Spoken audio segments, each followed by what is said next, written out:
səs çıxarmağa başlayıblar.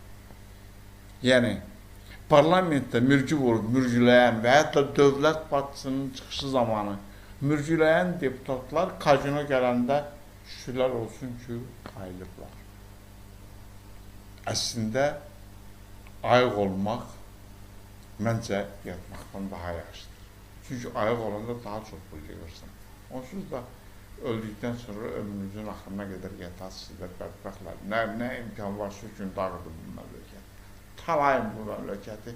Sağından, solundan, altından, üstündən nəyi var talayın, onsuz da bu millət haqqını tələb edən deyil. Nə bacararsız millətin anasına qaldın. Nə bacarsız millətin cibinə girin, nə bacarsız millətdən qopardın. Millətə verdiyiniz o qəpik pulu manatlarla alın.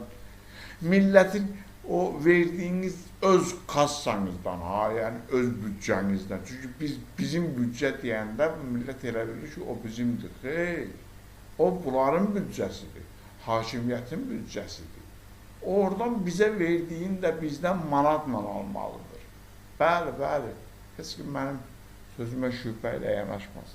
Və buna görə də çalışın ki, dəyərli izləyicilərimiz, bu belə məsələləri ortaya atanda heç olmasa bir mürgüləyən deputatlarımız bir ayrılsın, bir ətrafa baxsın ki, bunların ətrafında nə baş verir, bəylər, dünyada nə var, nə yox. Məsələn, kazino məsələsində görürsünüz, hamı ayrıdır.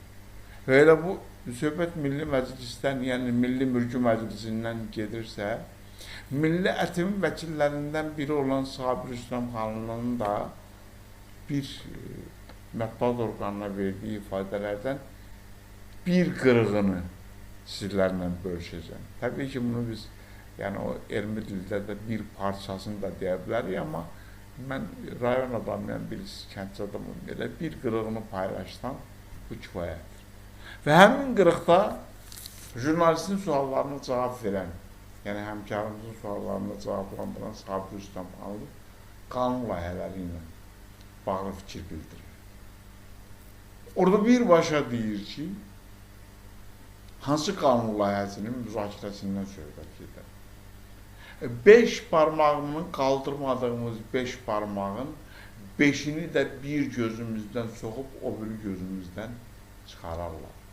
Sən kimsən ki, sən prezident aparatından gələn qanun layihəsi haqqında müzakirə açasan. Baxın, əzizəm, bunu mən yox, mətləb həsənli yox. Bunu parlamentin ortasında oturub və